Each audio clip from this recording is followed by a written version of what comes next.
Facebook খুললেই দেখবেন আজকের দিনে মানে বিগত বেশ কয়েক মাস ধরে আমি লক্ষ্য করে আসছি, ফেসবুক খুললেই আপনি যদি জব সার্চ করেন কোনো কারণে, তো তখন তৎক্ষণাৎ সেই অ্যাড আসতে আপনার কাছে শুরু করবে, যেটা হচ্ছে যে ক্রুজ লাইন জব, আপনার Malta vacancy, jobs in Malta, jobs in Luxembourg, jobs in European country, Croatia, jobs in Germany, jobs in Switzerland. হাজারো অ্যাড আপনার কাছে কন্টিনিউয়াসলি আসতে থাকবে আপনার কাছে। কিন্তু ট্রিক্সটা হচ্ছে এইখানে, আপনি ভুলেও যেন এদের খপ্পরে পা দেবেন না। নমস্কার বন্ধুরা, আবার ফিরে এলাম আজকে নতুন এপিসোডে। আজকের এপিসোডটা হচ্ছে, আপনি হেডিং দেখে বুঝে গেছেন, চণ্ডীগড় ফেক রিক্রুটিং এজেন্সি। ঠিকই শুনেছেন, চণ্ডীগড় ফেক রিক্রুটিং এজেন্সি। খুব সাবধান। আজকের আমার এই ছোট্ট ভিডিওটা, 5 মিনিটের ভিডিওটা, শুধুমাত্র তাদের জন্য যারা অ্যাব্রড এর জব সার্চ করছেন। জমা করতে হবে 37,000 প্লাস 3,000 আপনার সার্ভিস চার্জেস, 40,000 আপনি জমা করবেন। মাল্টার জন্য নর্মালি এখন চা হচ্ছে 1 লাখ সামথিং। 1 লাখ টাকা ফিজে কখনো মাল্টা যাওয়া যায় না। Be very careful. আমি আবার বলছি, 1 লাখ টাকা ফিজে 1,40,000 টাকা কখনো মাল্টা আপনি যেতে পারবেন না। মিনিমাম 5 থেকে 6 লাখ টাকা আপনার খরচা আছে যদি লিগাল তরিকে আপনি যেতে চান। নেক্সট, যেমনি আপনি মেডিকেল ফিস জমা করে দিলেন 40,000 টাকা, 37,000 টাকা প্লাস 3,000 টাকা, 40,000 টাকা জমা করে দিলেন। তারপরে নতুন পলিসিতে আপনার গেম শুরু হবে। আচ্ছা, মেডিকেল রিপোর্ট তখনও কিন্তু হাতে আসেনি আপনার। মেডিকেল রিপোর্ট আপনার তখন হাতে আসেনি। মেডিকেল রিপোর্ট আসার পরে আপনাকে বলা হবে আপনার এইসব প্রবলেম আছে, এগুলোকে ঠিক করার জন্য পয়সা লাগবে আপনার। নেক্সট আপনার হচ্ছে ব্যাংক স্টেটমেন্ট। একটা বড় রকমের ফ্রড।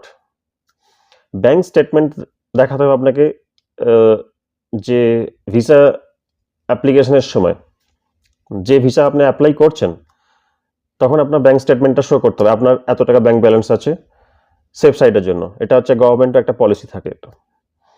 তো সেইখানে আপনার কাছে সেই ব্যাংক ব্যালেন্সটা ধরুন আপনার কাছে তো নেই, বা আপনার থাকলেও আপনি শো করতে চাইবেন না। তো সেই পলিসিটা করার জন্য, তার জন্য আবার এক্সট্রা আপনার কাছে পেমেন্ট চার্জ করা হবে। যাই হোক, আপনি ভাবলেন যে মাসে 2 লাখ টাকা বেতন পাবো, মাসে 5 লাখ টাকা বেতন পাবো লুক্সেমবার্গে, মাসে 3 লাখ টাকা বেতন পাবো, ছোট মোটো 50,000 টাকা 40,000 টাকা তো যাবে, কি আছে, এটাই হয়। কিন্তু তো আপনি দিয়ে দিলেন পয়সা।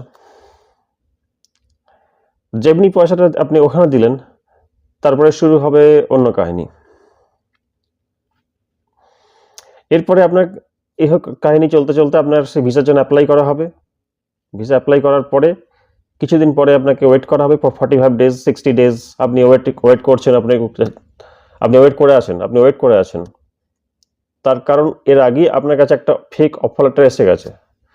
আপনি খুশিতে ভাসছেন যে এখনই আমার কাছে ভিসা চলে আসবে, আমি আপনার টিকিট পাঠিয়ে দেবে, আর আপনি ফ্লাইটে বসে সিধা মাল্টা চলে যাবেন, সিধা আপনি লুক্সেমবার্গ চলে যাবেন, সিধা আপনি ক্রোয়েশিয়া চলে যাবেন, আরও বিভিন্ন রকম কান্ট্রি, সুইজারল্যান্ড চলে যাবেন। আর ওখানে গেলেই আপনার টাকায় আপনি ডুবে যাবেন। তো যেটা হবে আপনার কাছে, আমি জাস্ট চেক করার জন্য ইচ্ছাকৃতভাবে বেশ কিছু লিঙ্ক, যে অ্যাডগুলো আসছিল, লিঙ্কগুলো আমি ক্লিক করছিলাম। তো সেই ক্লিক করার পরে যে ফোন কলগুলো আমার কাছে আসছিল, সেগুলো 101% চণ্ডীগড় বেসড।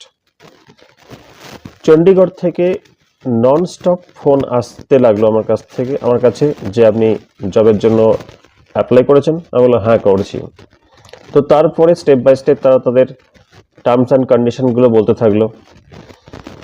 ভাবটা এমন দেখাচ্ছে যে এই যে ইউরোপিয়ান কান্ট্রিগুলো আমি বললাম একটু আগে, বা আপনারাও সবাই হয়তো জানেন, নিশ্চয়ই জানেন সেগুলো, যেন চাকরি এয়ারপোর্টে নামবেন আর আপনার জন্য গাড়ি ওয়েট করছে, আপনাকে নিজে সিধা আপনার কেবিনে বসে আপনি চাকরি শুরু হয়ে গেল আপনার।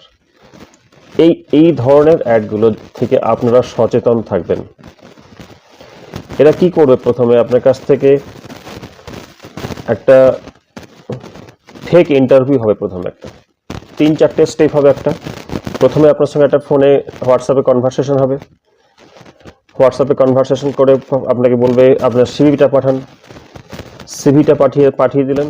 তারপর আপনার ডকুমেন্টসগুলো পাঠান। আপনি অরিজিনাল সমস্ত কিছু ডকুমেন্টস আপনার স্ক্যান করে পাঠিয়ে দিলেন। আপনার আধার কার্ড থেকে, পাসপোর্ট থেকে, প্যান কার্ড থেকে হার চিজ সমস্ত আপনি পাঠিয়ে দিলেন। 1 থেকে 2 দিন পরে আপনার কাছে একটা আইদার হোয়াটসঅ্যাপেই কনভারসেশন করবে যে ফলানা ডিঙ্কা একটা কোম্পানিতে আপনার জব আছে, আপনার কাছে ইন্টারভিউ হবে। একটা ইন্টারভিউতে বেসিক যে কোশ্চেনগুলো হয় সেই ধরনের কোশ্চেনই আপনাকে করবে। তার কারণ আপনার যে কোয়ালিফিকেশনটা আছে সেটা অলরেডি তারা দেখে নিয়েছে। তো তার উপর বেস করে আপনার যে ধরনের কোয়ালিফিকেশন, যে ধরনের ব্যাকগ্রাউন্ড, তার উপর বেস করে ওরা ইন্টারভিউয়ের কোশ্চেন তৈরি করবে। সেই কোশ্চেন অনুযায়ী আপনাকে কোশ্চেন করা হবে ইন্টারভিউতে, যাতে আপনি সহজেই সেই কোশ্চেনগুলোর অ্যান্সার আপনি দিতে পারেন। বোঝা গেল কথাটা? তো আপনি ভাবলেন যে একদম আরে বাবা, আমি তো কোশ্চেন সমস্ত কিছু অ্যান্সার দিয়ে দিচ্ছি, আমি তো একদম fit candidate for the job. কিন্তু এইখানে একটা ফেক, এটাই ফেক। তো আপনি খুশি খুশি চললেন। 1 থেকে 2 দিন, 2 থেকে 3 দিন পরে আপনার কাছে জব অফার লেটার আসবে। জব অফার লেটার আসবে, mister so and so, you are selected for this job, আপনাকে এত স্যালারি, আপনার এই জয়নিং ডেট, একদম মানে আপনাকে একদম কি করবে, আপনি যেন ভাবলেন হাতে আমি চাঁদ পেয়ে গেছি, এরকম একটা মনে হবে আপনার। তারপরে আপনার কাছে চাইবে যে আপনার পাসপোর্টটা জমা করতে হবে আপনার কাছে। আপনাকে মেডিকেল ডকুমেন্টসের জন্য আপনাকে ওখানে ডাকবে। মেডিকেল ডকুমেন্টসের জন্য আপনাকে যখন যাবে, দেখবেন আপনি বিশাল বড় একটা অফিস, সেখানে যে আপনি আপনার সমস্ত অরিজিনাল ডকুমেন্টস আইদার পাসপোর্ট হোক ইয়া জবি আপনার, সেগুলো আপনার কাছে জমা নিয়ে নেবে। যখনই পাসপোর্ট আপনার কাছে জমা নিয়ে নেওয়া হলো, আপনি কিন্তু ওদের হাতে বাঁধা পড়ে গেলেন। খেয়াল রাখবেন ব্যাপারটা। এরপরে আপনাকে স্টেপ বাই স্টেপ মেডিকেল ফিজ, উকিলের ফিজ, লয়ার ফিজ, ভিসা ফিজ তো আপনাকে বলবে না, তার কারণ ভিসা ফিজের জন্য বলবে আপনার ভিসা ফিজ তো আপনার ওখানে যাওয়ার পর 45 ডেজের পরে, 60 ডেজের পরে আপনি পাসপোর্টটা কিন্তু তখন জমা করা আছে আপনার কাছে ওখানে ওদের অফিসে। 60 ডেজের পরে আপনার কাছে একটা হোয়াটসঅ্যাপ আসবে ইয়া মেল আসবে যে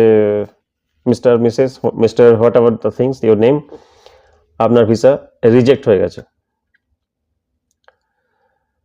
রিজেক্টের কারণটা কি? রিজেক্টের কারণটা হচ্ছে আপনার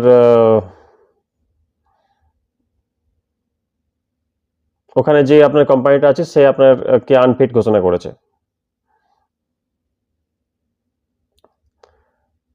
তখন আপনি আর কিছু করতে পারবেন না। একটা লিগ্যাল পদ্ধতিতে আপনার সাথে ফ্রড হয়ে গেল 50,000 টাকার। আপনি চোখের সামনে আপনার কাছ থেকে 50,000 টাকা চলে গেল, আপনি কিচ্ছু করতে পারলেন না, আপনার হাত থেকে ছিনিয়ে নিয়ে চলে গেল। যাচ্ছে এরকম। সেই যারা নতুন জব সার্চের জন্য এই ধরনের ফেক এজেন্সিতে কল করে সর্বশান্ত হচ্ছেন, বহু ঘটনার সম্মুখীন আমি হতে দেখেছি বহু ছেলেকে, যাদের কষ্টার্জিত পয়সা এরকমভাবে চলে যায়। তো সেই কারণেই আমার এই ছোট্ট চ্যানেলে এই সচেতনতা বার্তা দেওয়ার জন্য এই ছোট্ট ভিডিওটি বানালাম।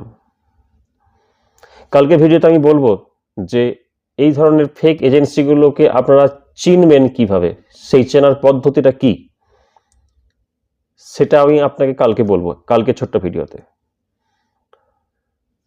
নমস্কার, ভালো থাকবেন, শুভরাত্রি, গুড নাইট।